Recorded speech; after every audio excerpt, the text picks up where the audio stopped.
I like something that has a visceral feeling to it. You know, this painting, for instance, is of the street that I live on here, Huron Street in Brooklyn.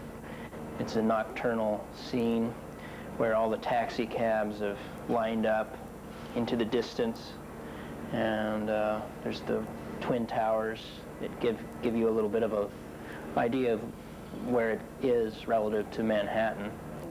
I like paint to be very messy and open until the very last possible second when you're on painting the canvas. Therefore, it's kind of loose. The image is depicted more expressively and loose and maybe sloppy, if you will. And that's one reason why I like New York, because it's also so loose and sloppy and messy.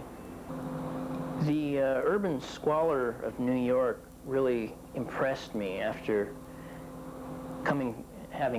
after coming from the West. It is such a radical transformation,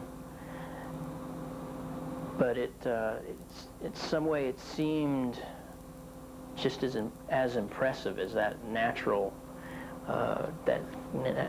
scenery. And I've kept that with me in my passion for the landscape of New York. I treat New York as a landscape, as something very vast. And nature's very much a part of New York. It's very apparent, and it's just another part of nature. In fact, I think New York is about one of the most ecologically sound places on Earth, because it's a city. It's compressed, and that's how cities should be. They shouldn't be sprawling out all over the world, eating up continually suburban fungi that spreads all over the Earth. So I think people who live in New York should be proud that they live in a very ecological city. I mean, why should we have to keep the trash in the city? Yeah. I do a weekly column, or I illustrate a weekly column for the Wall Street Journal.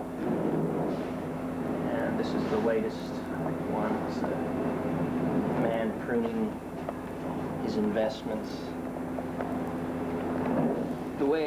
One reason why I like it is it forces you to be very exact. Man pruning his investments. The way high contrast image. It can be humorous and cartoony, but it's also very graphic and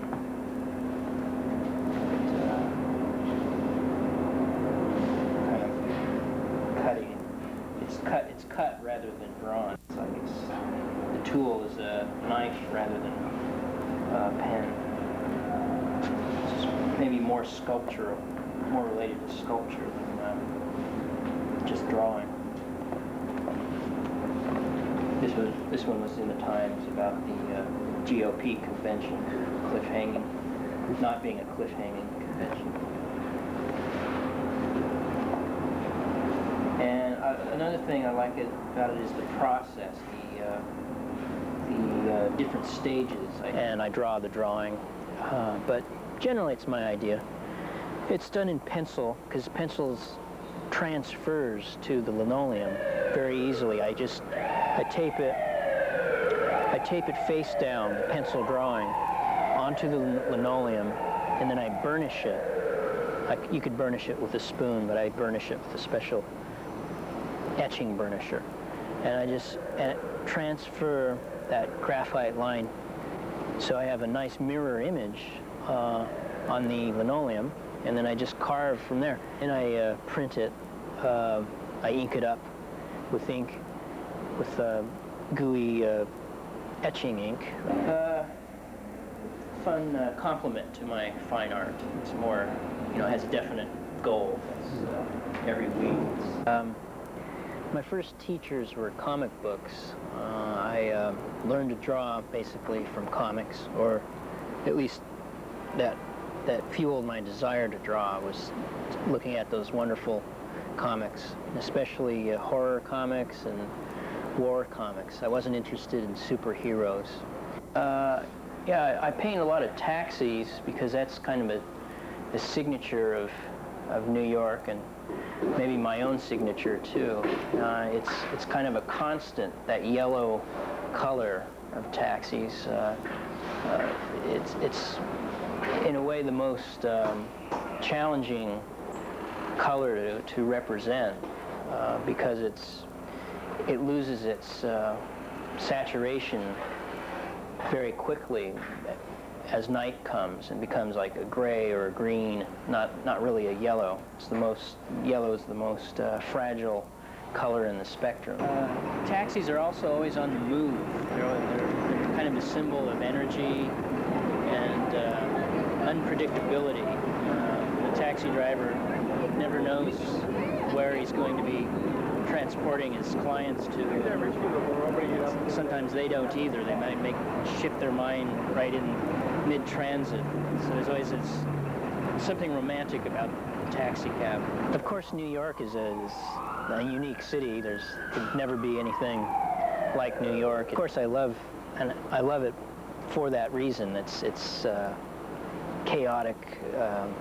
It's so rich, you know. I mean, it's basically the richest environment that you could live in. If you're interested in visual things and depicting visual things, where else could you live? You know, there's no other place that has just every inch of it oozing with something that's a potential subject for a painting or a photograph. I've always drawn and done art ever since I can remember. In elementary school, I was always drawing a lot with a ballpoint pen and influenced by comics a lot. I remember I used to be paid with lifesavers and to draw for various kids, and I had one collector who had a large supply of lifesavers, and so like full cylinders of lifesavers in exchange for a drawing, and he amassed a big collection. In high school, I did a large mural of Moby Dick. It was about 30 or 40 feet long, and it's still in the library at Sandy High in Oregon. That's where I went to high school. Dallied around for a year or two in Portland, Oregon, and continued painting in the attic of a strange Knights of Pythias building. I remember it was a defunct order, but the building's still there in downtown Portland. So I had a kind of a mysterious attic space where I painted a lot of kind of thick works. I used to paint very, very thickly, like an inch thick. I was obsessed with the materiality of paint.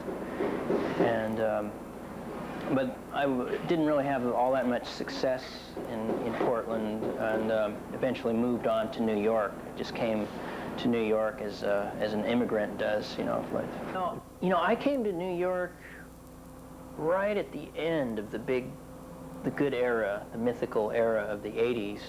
So I've always known famine almost. It's never been. I hear about all this, like, you know, the Kostabi and Schnabel and all that group that did really well, and but I've always had a leaner diet, and it's always been an uphill struggle. First job that I got in New York, right off the boat, I landed in this painting reproduction factory or sweatshop that was mainly Polish. Most of the artists were Polish in there, and it's like $6 an hour or something to reproduce impressionist paintings or whatever, well, all different styles.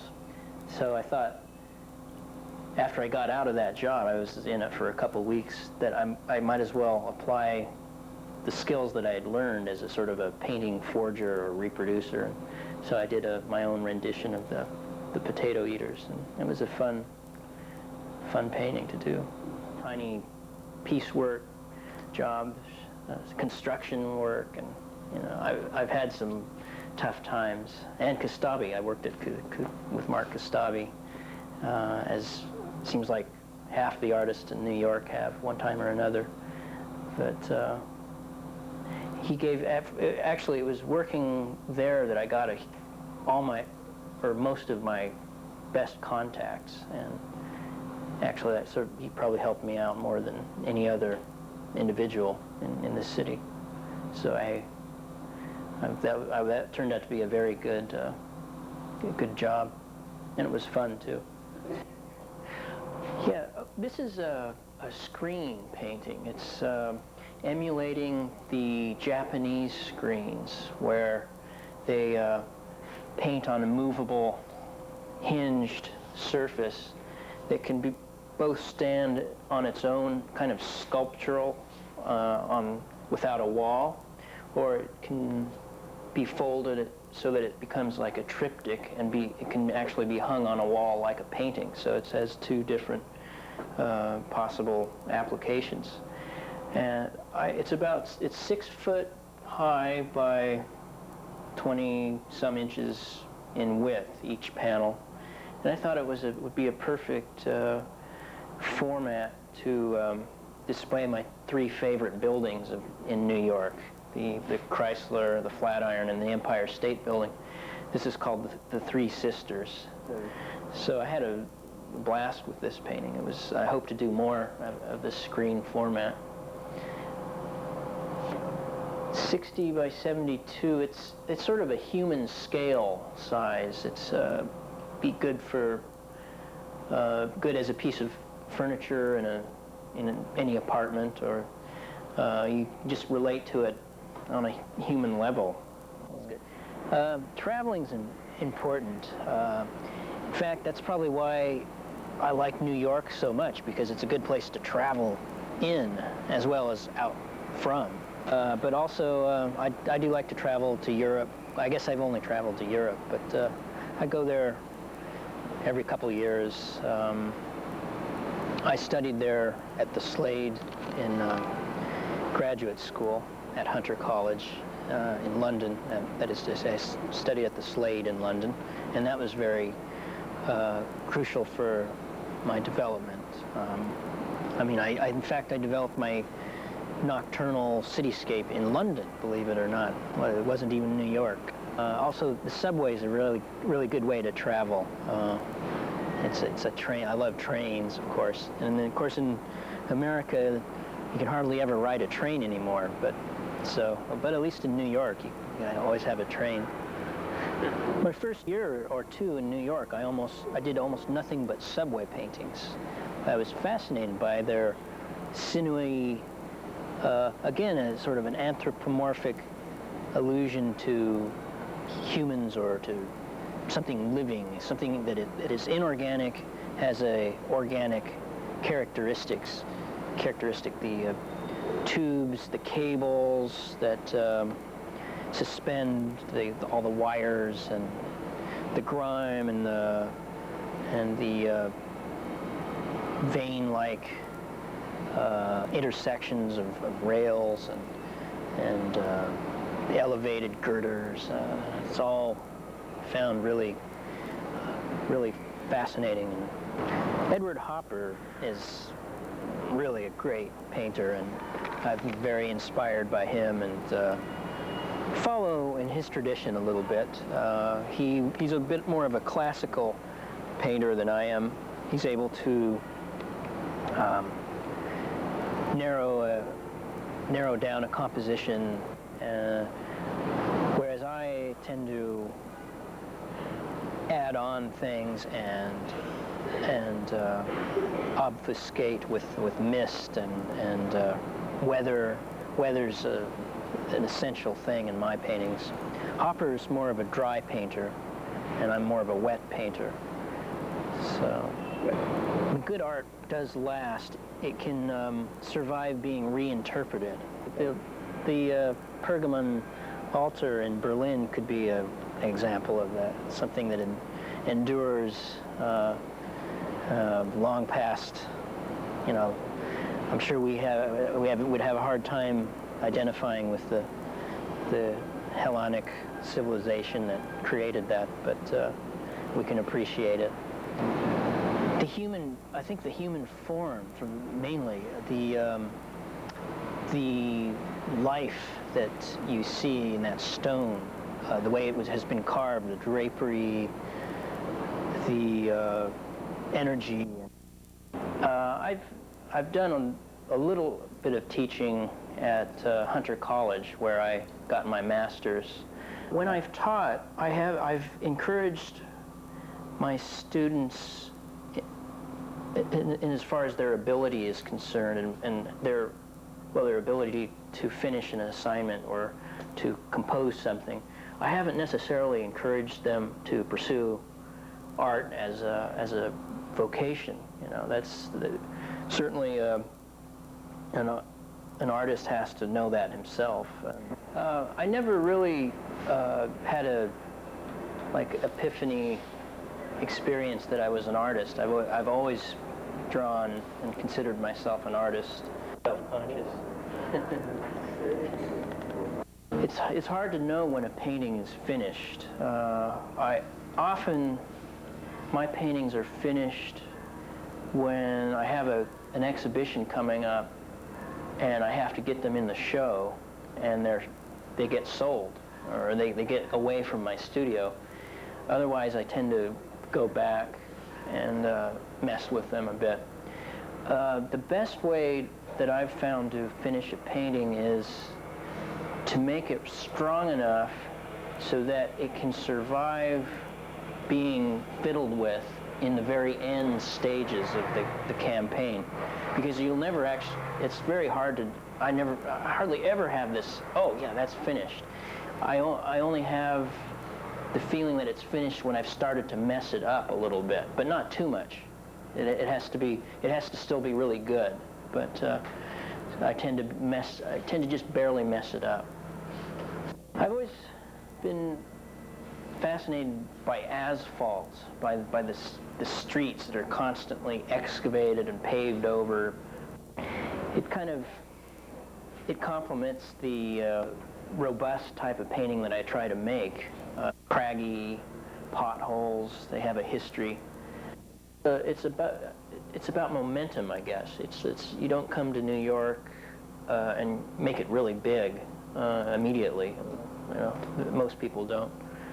So, but if you just hack away at it and build this momentum of contacts, then it starts falling into shape.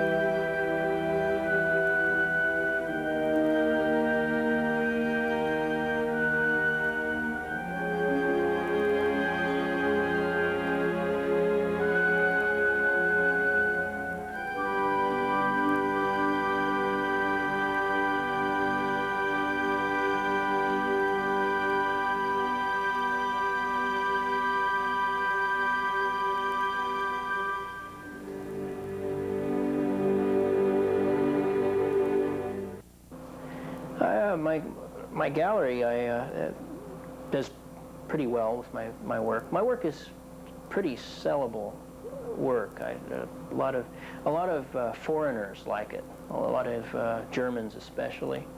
I guess they like a memento of New York. It kind of captures New York. New Yorkers themselves don't really buy my work all that much. I guess they're surrounded by New York as it is, so they don't need it. But I have a wide market, a wide group of people that like my work.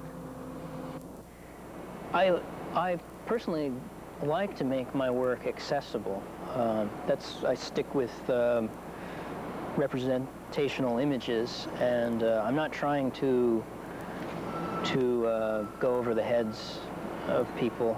The nice thing about paintings is that both the activity and especially the viewing of painting is slow. There's a slowness about it that you have to go back and go to the museum or wherever it's shown several times, or if it's on your wall, you can look at it for hundreds of times over the years, and you eventually eke out some meaning out of it. It's that type of attitude so different from the mega visual culture that we have of just quick cuts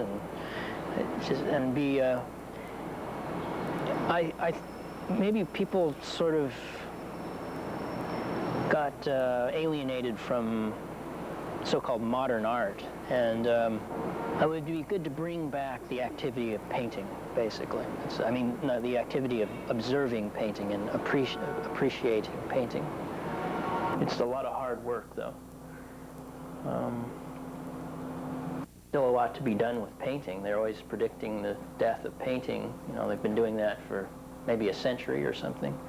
So painting is always surprising, and probably as technology goes further and further, art will be just as much valued, maybe even more so because it'll be seen more broadly. I'm pretty content with my lot. It's not that I'm at the end of my life writing my memoirs, so I guess that's the good thing about choosing something like art as a career rather than accounting, because then you don't, like if you did something relatively boring, then you might be prone to think, what would it have been like if I had done something really wild, But see, to do art, that's the ultimate gamble.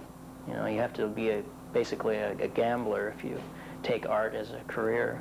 So it's kind of thrilling. Surviving by your own art is one of the most difficult vocations you could ever choose.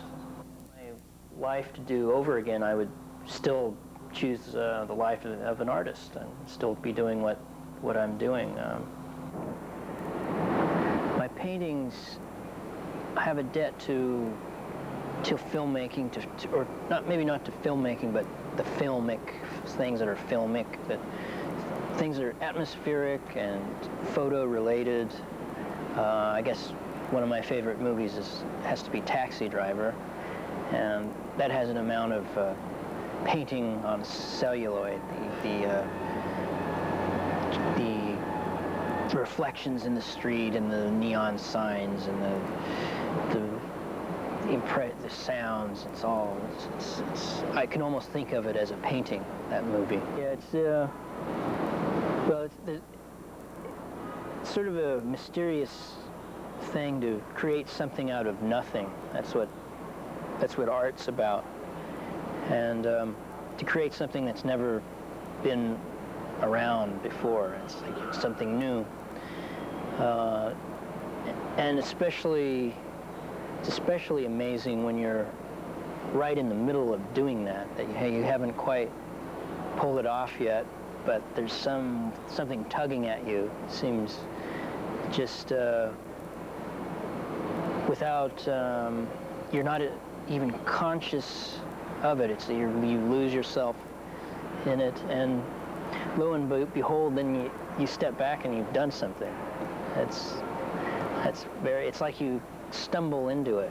You occasionally, or I should say, it's like I stumble into it. I think stumbling into it's better than trudging to it. If you do that, it becomes sort of wooden and cold, and it doesn't. You tend to be imitating yourself when you labor too hard on something. For that reason, that's why I tend to work in very short bursts. Maybe for no longer than a half hour or maybe an hour at the most at a time on one painting. It has to be quick, and it has to be fluid and open. And then maybe if I'm really energized by that, I'll set one painting aside and do another. I tend to work on maybe 10 paintings at one time. I like to work a lot, but never for very long on one painting. And often a painting can sit for months without being, I don't touch it. When I pick it up, I have to brush the dust off of it, or else the linseed oil is going to cement the cat hairs and particles in. So it's a very, it's like cooking or something. You have to have many pots going at one time, and you have to have some timing and a pinch of this, pinch of that, and have a lot of intuition and patience too. I have a sense of what I've created, but it has to be outside of the studio, because there's always the danger of reworking it. To do art, that's the ultimate gamble. You know, you have to be basically a gambler if you take art as a career. So it's kind of thrilling